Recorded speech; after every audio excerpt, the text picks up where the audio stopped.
Hi, this is Kristen. I am the director of the Island Free Library on Block Island. I hope you can hear me and that our connection is good. I can't quite tell. Hi, Dad. How am I sounding, Dad? Can you hear me? I'm in my messy room. Jeepers. I wasn't sure what was going to show up on screen, but this is where I am today. And I'm going to bring you Frankenstein tea from this messy room. And that's the way it's going to go. So Frankenstein Tea is a daily program from the Island Free Library with me, Kristen. I'm the director of the Island Free Library. I do this program every day at 3:00. It is for adult listeners. It is adult story hour and a chance to check in with the library, for me to say hi to you and for you to say hi to me and stay connected and hear a story. So that's the short version of what this is about. And I think I'll keep it short today. I know it's a holiday weekend and people are busy and everything else. Who knows what's going on? But I'm going to keep it short today. I'm also reading a story from, gosh, that looked upside down for a second. So this program is an adult story time, right?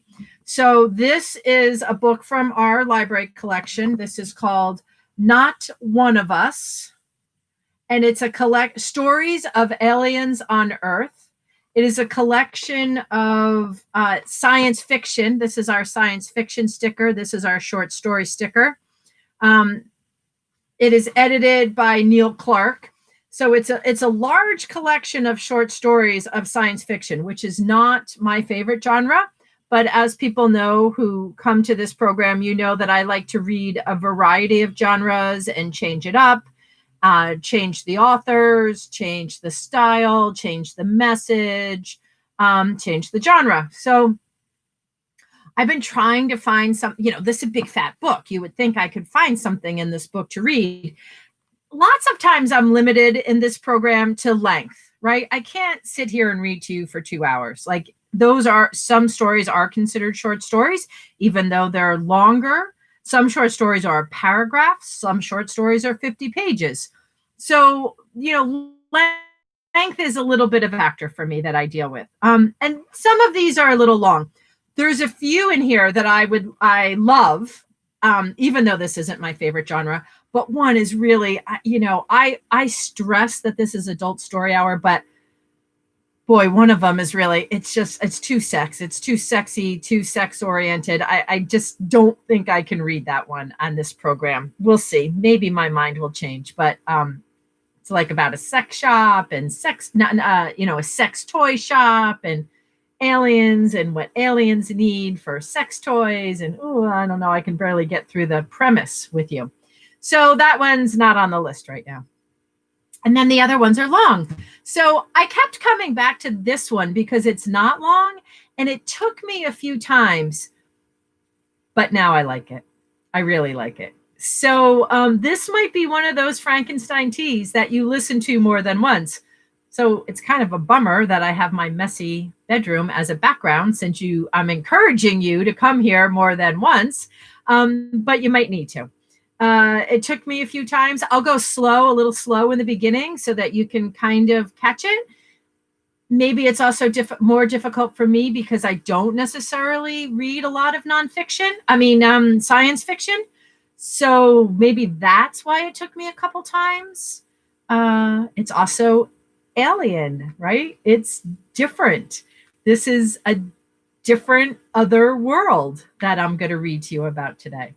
So for science fiction lovers, I did it. I found one. I've read a few, right? I've read a few other science fictions. I haven't totally avoided them. But again, I've been trying to find something in this book for a while, and I'm happy to bring you one today. So this is from Not One of Us, Stories of Aliens on Earth, edited by Neil Clark. Oh, we got this book in 2019, but I doubt maybe it was published then. Yeah, 2018, copyright 2018. Wow, I didn't know that. And who did it? Oh, right here. Nightshade Books out of New York. Nightshade Books, Not One of Us, Stories of Aliens on Earth, edited by Neil Clark. I'm reading a short story today called Time of the Snake by A.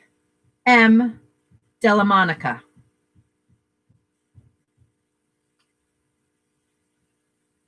My off-worlder allies don't trust me. Squid, we call them, though their home planet is named Kabuva. They're 12 feet in length from top to tip, see, with bullet-shaped caps that pull tight over a spaghetti of tentacles. When they bell out these caps, they look less like calamari and more like giant umbrellas. The Brits used to call them broilies, as a matter of fact, back before England was annihilated. All the players in this game have nicknames. The other human army wrangling for control of Earth calls itself the Friends of Liberation. Pompous, right? We've shortened it to Fiends. As for us, the Squid-sponsored Democratic Army, we're the Dems. It's either Dems or us, the Fiends say. Bad pun. They end up taking over the world, they'll probably outlaw laughing. It's just after dawn on a sunny July morning, and I'm humping through East Los Angeles with a squad of 10 heavily armed and overtired squid fry. Squid Squad, get it? Hence the song, How Many Fiends Can a Squid Squaw Squash? It doesn't help that squid armor is silly looking. Essentially, an upside-down mussel shell that hooks to their bullet-shaped caps. When the going gets hot, they yank in their tentacles and seal the carapace tight, firing weapons from inside the all but impregnable canister. Once sealed in, though, they can barely move. The newest fry teetle along on the tips of their tentacles, shell all four shut, all but shut. Vets tend to leave it half open, on the grounds that the carapace sensors don't work for shit. We're here today because intelligence has designated this neighborhood so thoroughly infiltrated by fiends that there's no way to tell the bad guys from non-combatants. An evac order's gone out, and now we're one of the squads going block to block, ensuring each house, shop, and low-rise is empty. Behind us floats a demolition ship, hanging just over the rooftops like a big, blimpy starfish. Every time we give the all clear on a building, the ship glides in and starts dusting the structure to nothingness. Once this whole area is flattened, the squid will compile a few dozen skyscrapers for the humans who lived here.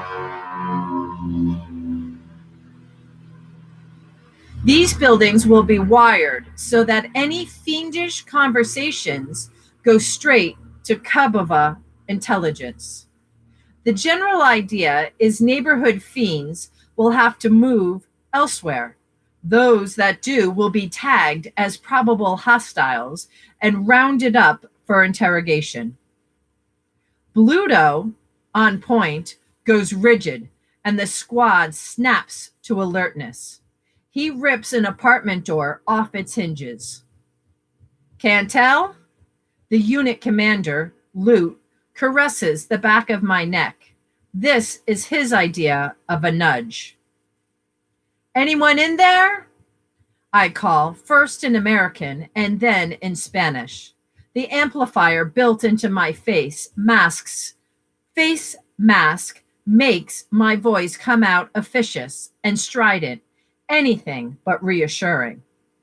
It's okay. Come out and you won't be harmed.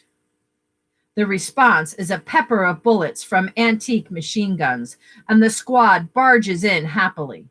I wait in the hall. Lute's a good guy, as squid go. He doesn't expect me to pitch in when they're beating on probable civilians. Screams, thumps, punches, the firing stops. I inhale a dense reek of gunpowder. Ah, the good old days. Soon enough, they're hauling out the troublemakers. A mother and son, maybe, both netted like trout. The boy is unconscious, livid under sucker marks show he's been throttled. The woman is shrieking. Lute asks, "What is she saying?" I tilt up my mask, taking the opportunity to poke a stick of gum into my mouth and kneel beside her. "Ma'am, nobody's going to hurt you. We need to evacuate." "We ain't leaving," she yells. I turn to Lute. "She doesn't want to leave her home. I doubt she's a fiend." "We'll see." A bloom of mildew pink within his cap betrays irritation. We are falling behind the other teams. The others are probably doing cursory checks. Plenty of squid are fed up with being unable to tell fiends from allies. If a few stubborn humans get dusted with their houses, they probably figure it's a bonus.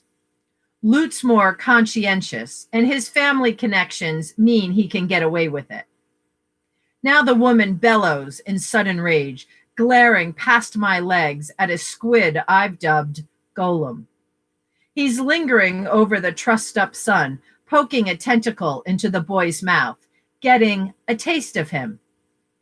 I vault over, shoving the off-worlder's carapace. "Cut it out!" Luke kills the fight before it can begin, bringing Golem to heel. Then he orders Squiggly to haul the prisoners back to the evacuation team, effectively reducing our strength by 10%. More, really. Squiggly's worth 3 of Golem. "Your son'll be okay," I tell the woman. "I can see he's breathing." Her reply doesn't require translation. Every squid in California knows, "Fuck you, traitor," when they hear it. I let the words glide over my skin, light as the rush of sweat raining down my face. "Building is empty," Lute reports.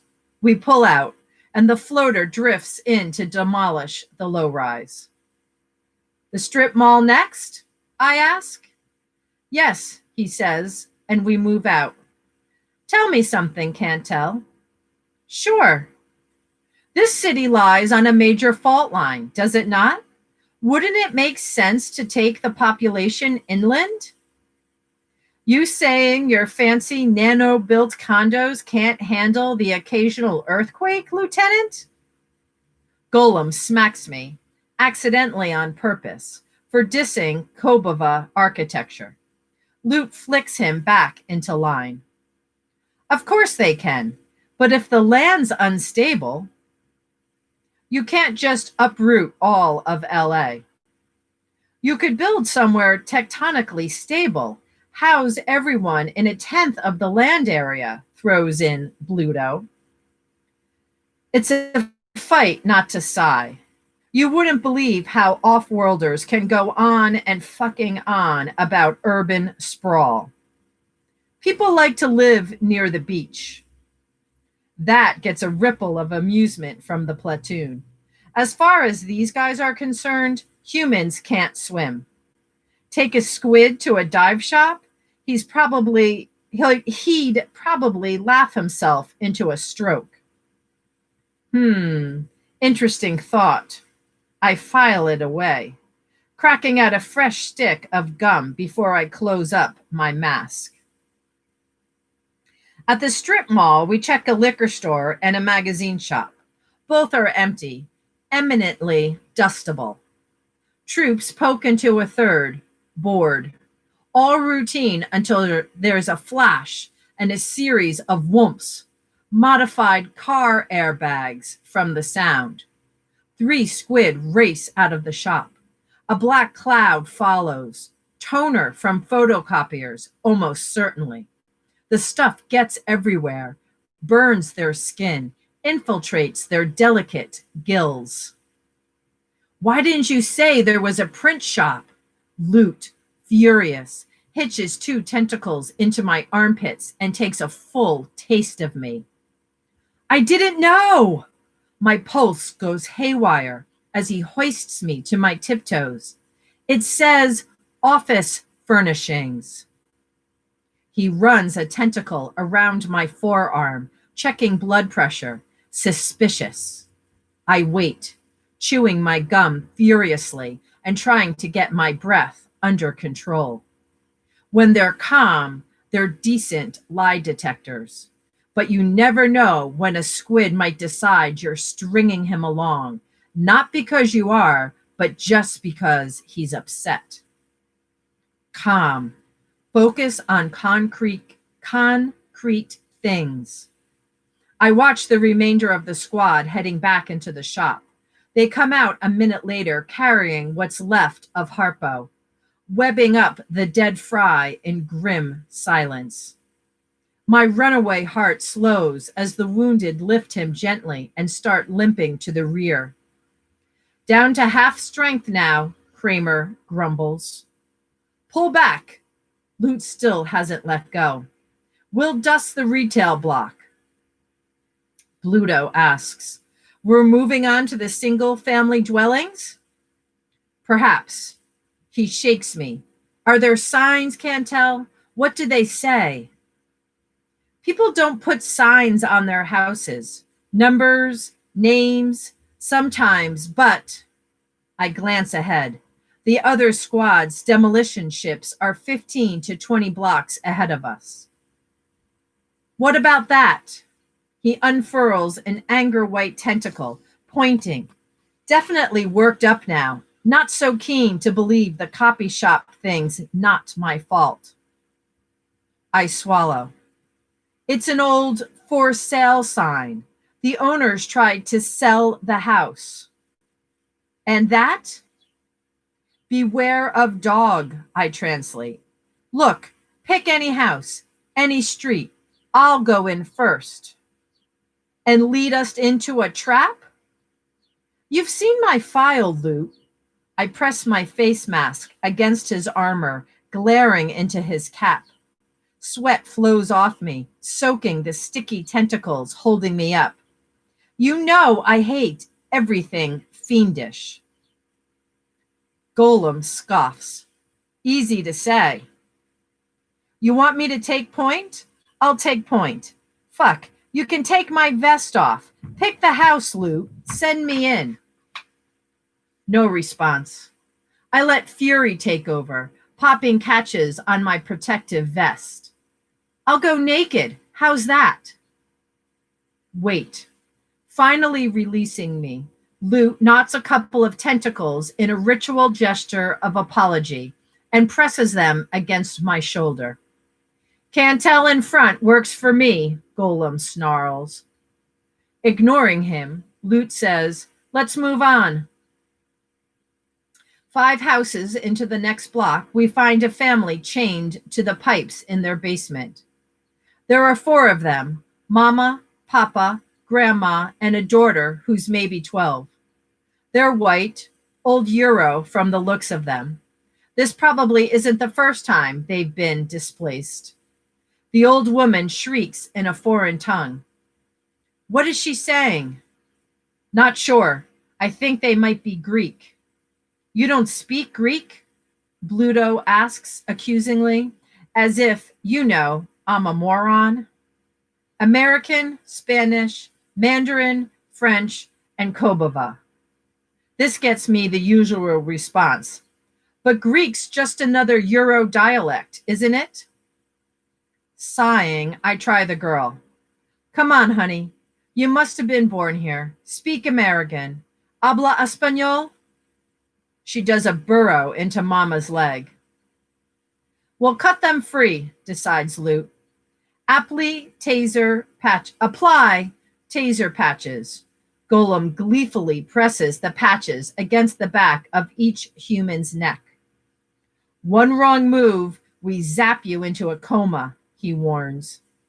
I make gestures, trying to get the idea across via charades. Granny waves her evil eye pendant oh so theatrically.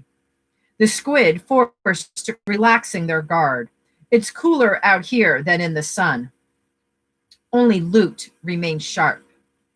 Toady shoves Papa away from the end of the pipe, brandishing a mini saw.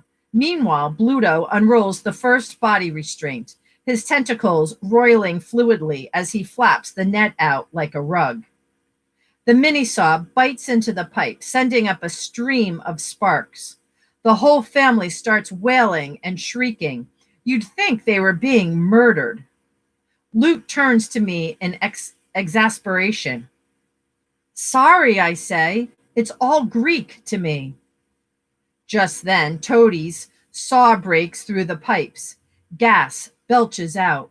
Loot reacts quickly, jerking Bluto and Golem away from the billow of white fog. The gas is high-end stuff. No improvised booby trap this time. Toadie and Kramer collapse like punctured balloons. Granny and the girl fall atop them as Loot hits the tasers. Mama and Papa Fiend must have ditched the taser patches somehow. They're loose, armed, and firing. Quarters are close. Bodies, human and off-worlder, are surging everywhere. I'm drawing a bead on Papa when 4 fiends in sensor-clouding capes drop out of the T-bar ceiling. Golem clamps his shell shut, a hair too late. The caped human drives a fire spike into the carapace before it locks. A whoosh of heat. The smell of grilled seafood fills the air. Nerve gas and flames spikes, I think. This little operation is well funded. I'm aiming at a capped fiend when I feel a flame spike against the nape of my own neck. Guns down. It's Mama Fiend, speaking American. She's telling us to surrender, I say. Loot and Bluto grope at each other, tentacles twining in the squid equivalent of nonverbal communication. Now, Mama says, or I burn your head off. Come on, they're going to waste me. I stare across the room at Loot. He's a good enough guy, in his way, but we're not the same species. He'll clamp his armor and take his chances. It's what they do. Every time. But no, flesh darkening with frustration and fear, they surrender. What now? I ask, feeling oddly giddy. She thumps me upside the head, just a warning, no real damage. Loot, bless his weird off-worlder heart, fluffs his cap protectively. It'll be all right, he tells me. Tell her she has 3 minutes before our backup takes the roof off this dwelling. Before I can translate, we hear the whoomph of surface-to-air packets. A high-pitched shriek and a thundering clap follow. A few seconds later, the ground shakes. Upstairs, windows shatter. That be your air support biting dirt, explains Mama Fiend unnecessarily. Loot's strange, moist skin models in an unreadable royal of emotions. Tell her we'll send missiles. He says they'll bomb you from orbit. They aren't going to dust their own people, Mama Fiend says. Her pals are gleefully using the squad's own restraints to bind the surviving squid into wheeled pallets. One of them is setting up a webcam, pointing it to Loot's face as they wrench off his muscle shell and the hydrator that keeps his skin moist. It seems Intel was right for a change, he says calmly. Sir? A new hatched fry could see this neighborhood really is fiendish. What do you suppose their plan is? I shrug. We're alive, so command can't bomb. We're bait, he agrees. They'll draw the other squads back to rescue us. Into a trap, I nod. This street lies at the bottom of a gently rising wave of cookie-cutter houses. If fiends are dug in all along the hill, the slaughter will be unthinkable. It'll be kill at will. Flashes of blue-white fury bloom across his translucent, helpless body. But what can he do? It's all been very neatly planned. It won't work, he says finally. We'll lose a few squads here, but you'll all die. You. A bit of a chill. Tell them, he says, and I realize he just wants me to pass the word along. What's he saying? Asks Mama Fiend. I let out a long breath. Basically, they rock, we suck, we're all gonna die. Mama laughs. Let him know we don't need a traitor on hand to translate his bullshit. Loot fluffs again, probably caught the word traitor. Tell them you're a prisoner, Cantel. Say we forced you to help us. Poor guy. Impulsively, I knot my bony fingers into a sign of friendship, then press both hands into the flesh of his webbed-up tentacle, giving him a last taste of my damp palms and dirty fingers. Thanks for everything, Loot.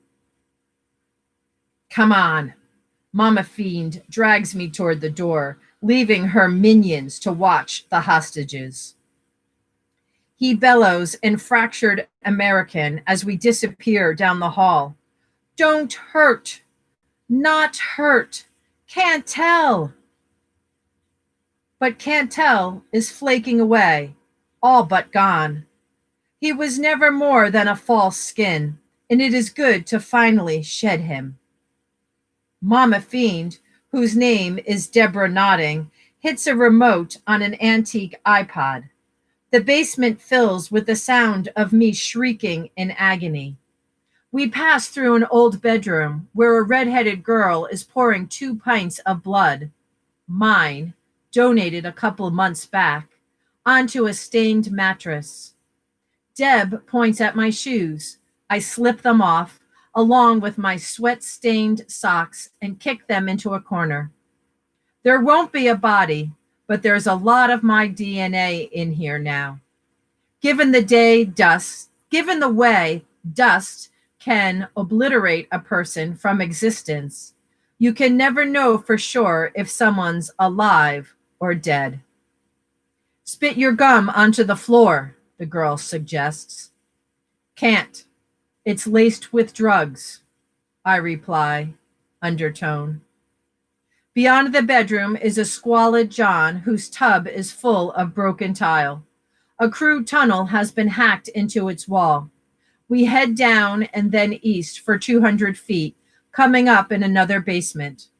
The battle wranglers are here, crouched in a sensor-proof tent, peering into portable data screens and murmuring orders into headsets. The others are tracking the incoming squid squads that are heading back to rescue Loot and his fry. Demolition ships are clearing off, reports one old man. Told you, Deb, I say. They're too pricey to risk when we've got surface to air. What happened with the ship we hit? She asks. 4 survivors, pinned down in the Hamiltons' backyard, a wrangler answers.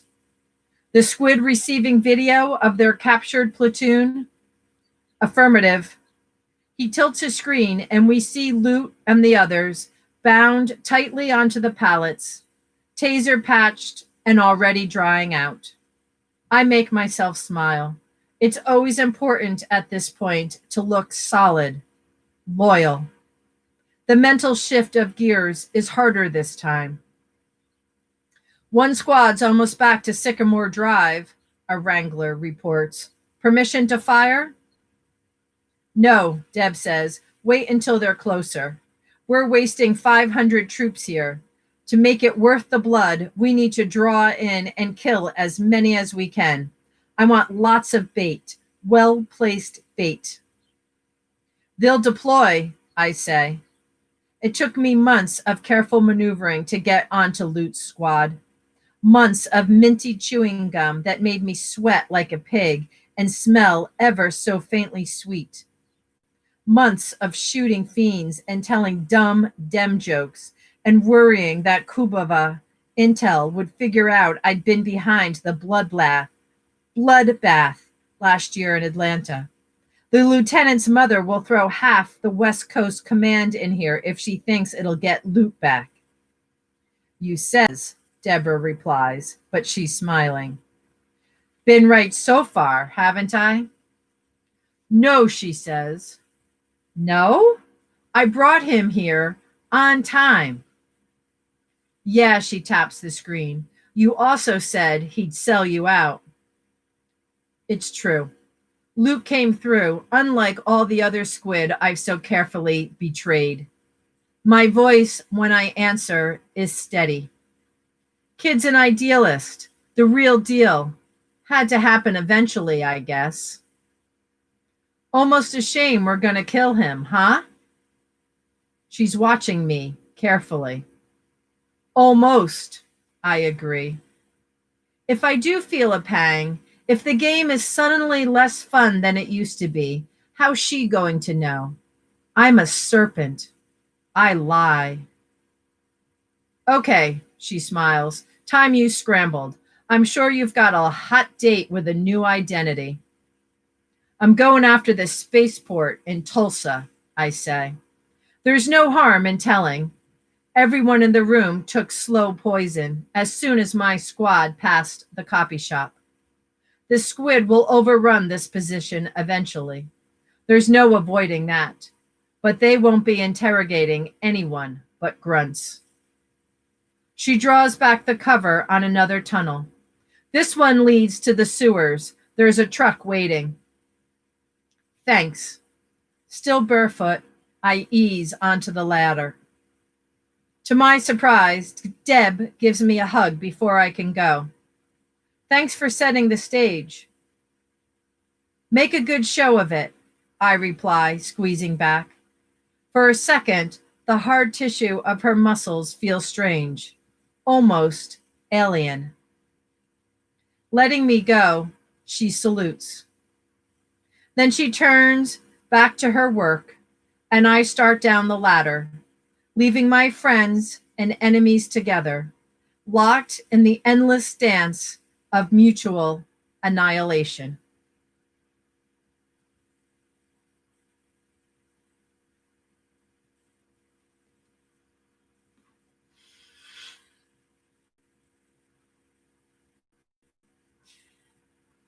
So I try to give pause after I read, and when I glanced at the screen, my father has posted, thinking about calamari tonight. So, miss you, Poppy. That was Time of the Snake. That was written by A.M. Delamonica. From Not One of Us, Stories of Aliens on Earth, edited by Neil Clark. Again, not my favorite genre, but I do like that story. It did take me a few times to like it, so re-listen if you'd like. For now, I'm signing off. Peace. See you tomorrow for the 4th of July. Thanks for coming to Frankenstein Tea. Bye.